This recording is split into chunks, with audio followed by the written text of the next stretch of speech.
Assalamualaikum warahmatullahi wabarakatuh. Selamat malam. Salam sejahtera semua. Perkenalkan, saya Desi Fitri Fortuna, mahasiswa Universitas Indra Prasta PGRI dari kelas S7E, ingin mempresentasikan tentang sistem penentuan beasiswa menggunakan metode forward chaining berbasis website. Anggota kelompok kami, kelompok 4, yaitu ada saya sendiri, Desi Fitri Fortuna, dan rekan saya, Aldi Wibumasya Putra. Metode forward chaining, teknik penalaran untuk sistem beasiswa. Tahapan proses inferensi forward chaining pada sistem rekomendasi beasiswa ini terdiri dari beberapa langkah sebagai berikut. Yang pertama itu pengambilan fakta awal. Fakta awal diperoleh dari data mahasiswa yang tersimpan pada sistem, seperti nilai raport, pendapatan orang tua, jumlah tanggungan keluarga, prestasi mahasiswa, dan status sosial tertentu. Yang kedua, ada pencocokan fakta dengan aturan dasar. Fakta awal dicocokkan dengan aturan dasar untuk menghasilkan fakta antara atau subgoal, seperti kelayakan beasiswa akademik, prestasi, ekonomi, dan afirmasi. Lalu yang ketiga ada pembentukan fakta baru. Apabila kondisi suatu aturan terpenuhi, sistem akan membentuk fakta baru dan menyimpannya sebagai hasil inferensi sementara. Lalu ada evaluasi aturan lanjutan. Itu fakta antara yang dihasilkan kemudian digunakan kembali untuk memicu aturan lanjutan hingga diperoleh rekomendasi beasiswa. Lalu ada penentuan respon akhir. Proses inferensi dihentikan ketika sistem telah menghasilkan fakta akhir berupa jenis beasiswa yang direkomendasikan. Nah, di sini ada poster yang kita buat. Tujuan utamanya dibuat poster ini adalah untuk menentukan beasiswa menggunakan metode forward chaining yang diharapkan dapat membantu apakah mahasiswa tersebut layak mendapatkan beasiswa atau tidak dengan mudah. Dari poster ini ada premisnya, di mana A1 adalah nilai raport lebih besar sama dengan 85. A2, pendapatan orang tua kurang dari 3 juta. A3, prestasi tingkat nasional.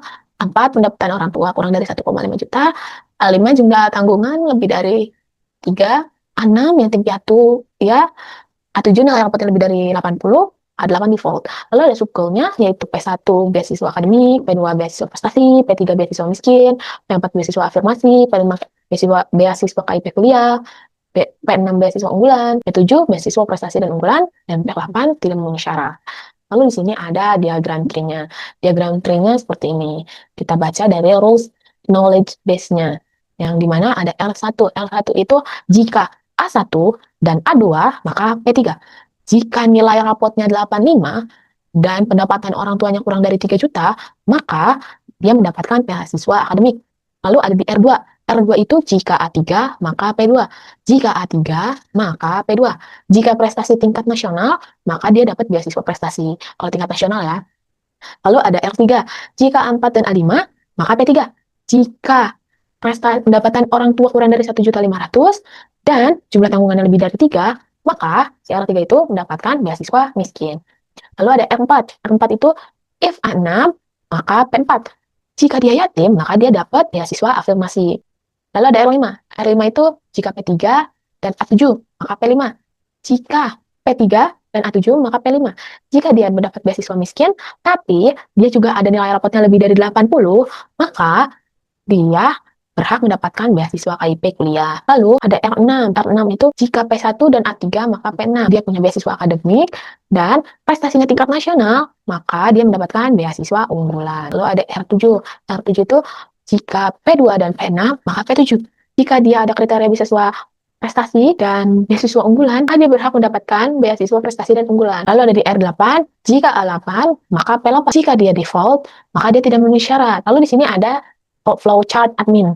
Tujuan dibuat flowchart ini adalah untuk menggambarkan alur kerja sistem secara ringkas dan jelas sehingga proses dalam sistem dapat dipahami dengan mudah, membantu analisis logika, serta meminimalkan kesalahan dalam perancangan dan pengembangan sistem. Di sini kita bisa mulai terlebih dahulu, lalu kita ada form login-nya. Jika kita masukkan email dan password sesuai, kita langsung dimasukkan ke halaman dashboard admin. Kalau kita gagal, kita bisa ulangin lagi sampai betul, atau bisa langsung log out ya. Lalu di dalam dashboard admin itu ada pilihan menu, kelola kriteria, data rule, data pengajuan, dan rekomendasi, serta logout. Di pilihan menu, kita bisa kelola data mahasiswa dengan cara lihat, cari, atau detail mahasiswa. Lalu di kelola kriteria, kita bisa tambah, ubah, hapus kriteria. Lalu ada di data rule itu ada kelola rule forward chaining, atur kondisi dan hasil rule. Data pengajuan, kita bisa kelola pengajuan beasiswa, bisa validasi data mahasiswa keterima atau enggak sesuai dengan rekomendasinya. Lalu di rekomendasi, diproses dulu oleh forward chaining, kita lihat fakta dan rules-nya, dihitung rekomendasinya, baru menghasilkan hasil rekomendasi. Nah, itu logout, kita bisa keluar. Ada flowchart user ya. Flowchart user ini sama seperti biasa ya, kita dihadapkan dengan form login, lalu kita bisa, kalau misalkan kita berhasil menggunakan email dan password yang ada, maka kita diarahkan ke dashboard user. Di sana ada pilihan menu, ajukan beasiswa, info beasiswa, lalu logout. Di pilihan menu, kita bisa lihat rincian status kita, lihat rekomendasi dan confident. Lalu diajukan beasiswa, kita harus isi dulu, isi form pengajuan beasiswanya, input data kita, data mahasiswa, upload dokumen pendukung seperti KTP, dan simpan pengajuan. Lalu kita lihat status, kalau misalkan statusnya pending, kita tunggu, kita lihat, data harus diproses sistem dan disetujui admin, lalu forward chaining diproses, rekomendasinya diperbarui, harus selesai. Di sini ada info beasiswa, di mana kita bisa lihat pengumuman beasiswa dan detail pengumuman. Terus logout.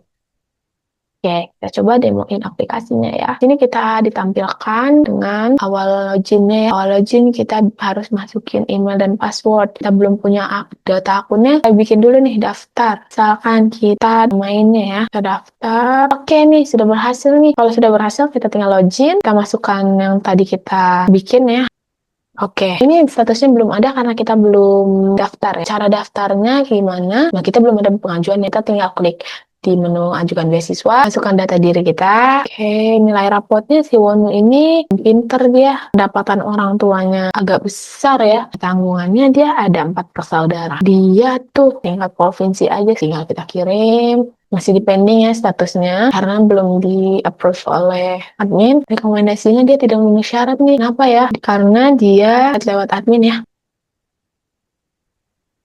Oke, tadi dia namanya Wonu Pamungkas. Oh, nilainya cukup tinggi nih. Masuk ke dalam rule yang kita buat tadi, nilainya harus lebih dari 80. Dia nggak dapet ini karena pendapatan orang tuanya lebih dari 3 juta. Terus dia cuma punya prestasi di nasional. Jadi dia tidak memenuhi rules, nih kriterianya. Yang berhak mendapatkan beasiswa prestasi, terus beasiswa akademik, dia harus mendapatkan beasiswa akademik itu dia harus punya nilai rapot 85, dia lebih dari 85, tetapi pendapatan orang tuanya dia lebih dari 3 juta, dia tidak termasuk ke dalam rules-nya. Dan dia harus, kalau misalkan dia mau masuk ke beasiswa prestasi, dia cuma tingkat provinsi, tidak nasional, tidak dapat.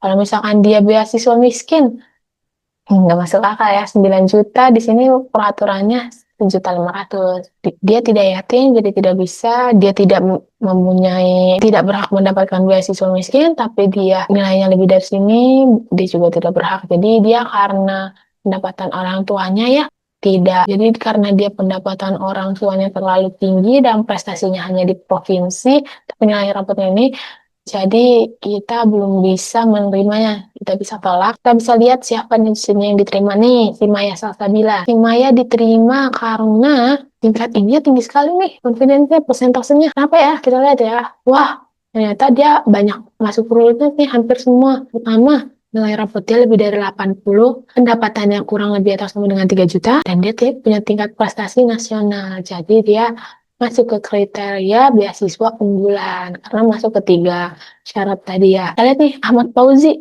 beasiswa KIP kuliah, beasiswa KIP kuliah. Kita lihat nih di sini beasiswa KIP kuliah.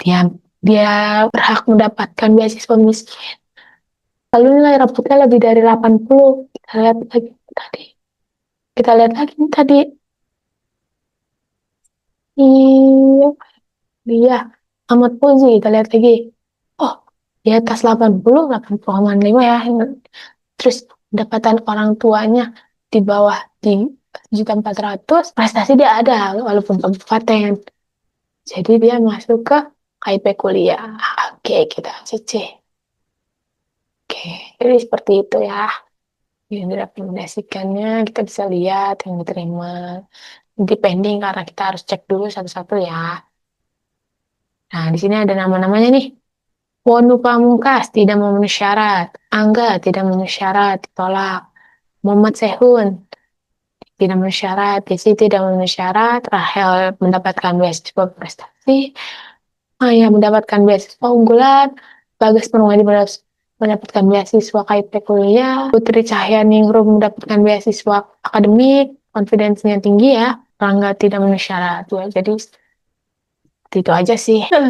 Jadi kesimpulan berdasarkan hasil uji coba yang telah kita lakukan tadi, dapat disimpulkan bahwa sistem penentuan beasiswa menggunakan metode forward chaining berbasis website mampu bekerja dengan baik dalam menerima data mahasiswa sebagai fakta awal, memproses inferensi berdasarkan aturan yang ditetapkan, serta menghasilkan rekomendasi jenis beasiswa yang sesuai. Pada skenario pengujian, sistem berhasil menelusuri lebih dari satu aturan yang relevan dan menghasilkan rekomendasi beasiswa unggulan secara tepat sehingga menunjukkan bahwa sistem dapat membantu proses pengambilan keputusan beasiswa secara sistematis, objektif, dan efektif. Oke, materi sudah habis. Sekian dari saya. Kurang lebihnya mohon maaf apabila ada salah kata. Mohon maafkan. Wabillahi taufiq wal hidayah. Wassalamualaikum warahmatullahi wabarakatuh. Bye.